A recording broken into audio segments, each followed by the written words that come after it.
Assalamualaikum warahmatullahi wabarakatuh. Perkenalkan, nama saya Devina Gunawan Brilian dengan nomor 3423115. Pada materi ini kita akan membahas infrastruktur dan teknologi IT modern. Mulai dari bagaimana internet bekerja, bagaimana data center menopangnya secara fisik, bagaimana virtualisasi meningkatkan efisiensi, hingga bagaimana aplikasi full stack dideploy dan dikelola biayanya. Arsitektur internet, DNS dan HTTP. Internet beroperasi menggunakan protokol standar. DNS berfungsi sebagai telepon internet yang menerjemahkan nama domain menjadi alamat IP. HTTPS adalah versi aman dari HTTP karena menggunakan enkripsi DNS untuk menjaga keamanan komunikasi. Pada gambar, terdapat proses komunikasi antara klien dan server.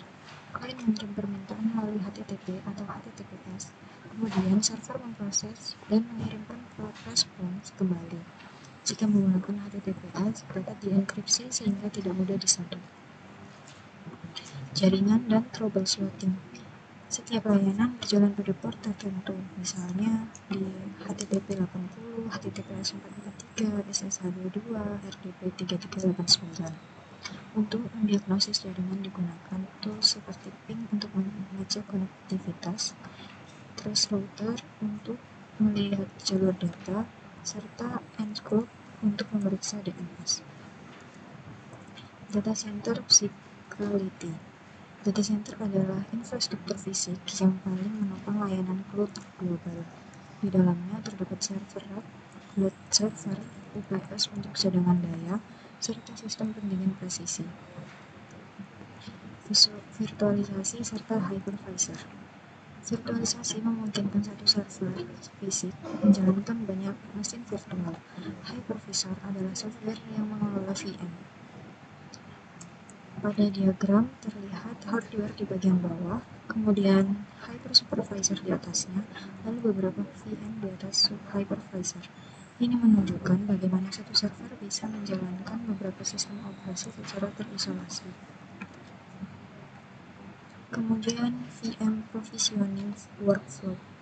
Provisioning VM dimulai dengan menentukan CPU, RAM, dan storage, memilih host image, mengatur jaringan, lalu melakukan finalisasi hingga VM aktif.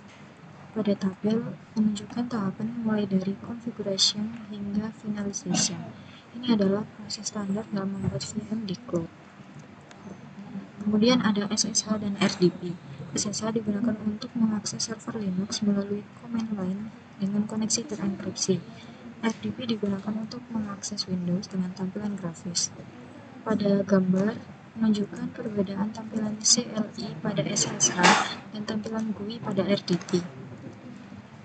Lanjut ke full stack ekosistem.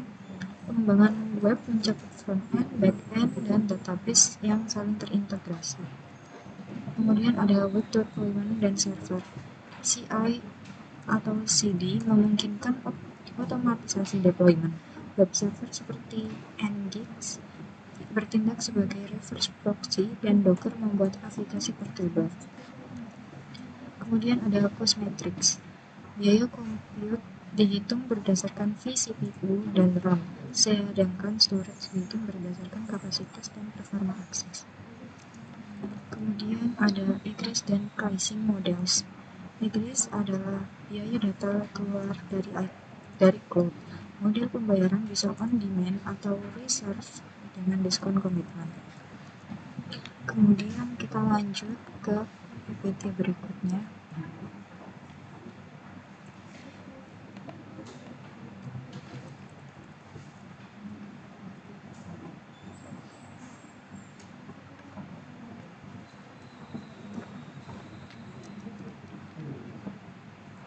Pada slide ini, DNS bekerja secara hierarkis melalui root server, TLD, dan authoritative server.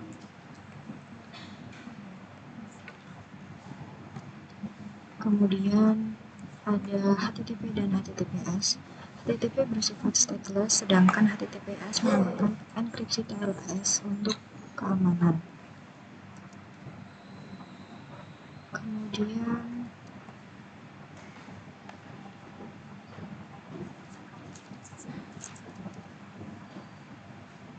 Ada infrastruktur data center. Di sini data center memiliki sistem pendingin atau satu daya redundan dan keamanan tinggi. Kemudian ada sumber daya compute dan storage. Compute menyediakan daya pemrosesan, sedangkan storage menyimpan data dalam bentuk log, file, atau objek.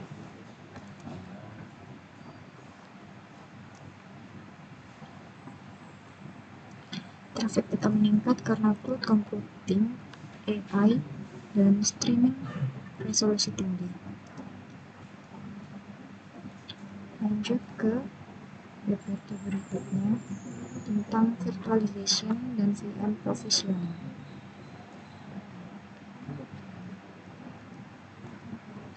What is virtualization? Virtualisasi menciptakan lapisan abstraksi di atas hardware sehingga beberapa OS dapat berjalan bersamaan. Hypervisor role.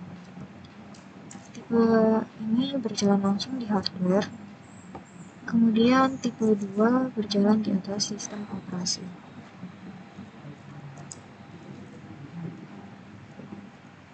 The provisioning workflow. Template itu mengacu ke resource, kemudian ada network dan finalize.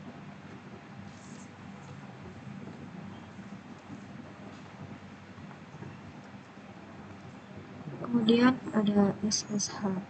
Kalau SSH itu berbasis CLI, RDP berbasis GUI. Ini yang RDP, dia berbasis GUI experience. Kemudian ada security best practice.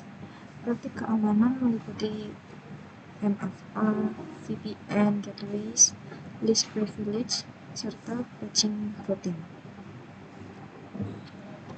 Kita lanjut ke materi PPT yang terakhir, yaitu ada full stack web technology and deployment.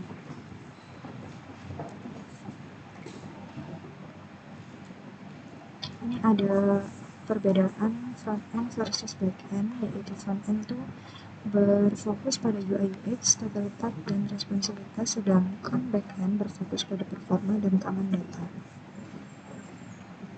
Arsitektur client service. Browser mengirimkan permintaan HTTPS ke request ke server merespon dan mengirimkan respon kembali. Pada gambar tersebut menunjukkan klien di satu sisi dan server di sisi lain dengan panah request dan respons. Di sini ada ekosistem teknologi modern, terdapat frameworks yaitu alat untuk seperti Next.js atau Express yang berguna untuk mempercepat pengembangan dengan terstruktur dan teruji. Kemudian ada web server, software seperti Nginx bertindak sebagai gerbang untuk aplikasi, dan database yaitu tempat penyimpanan data permanen, baik relasional SQL maupun non-relasional non-SQL. Kemudian alur kerja rilis aplikasi. Pertama, aplikasi itu di-build, kemudian di-push, kemudian di-deploy, dan yang terakhir di-monitor.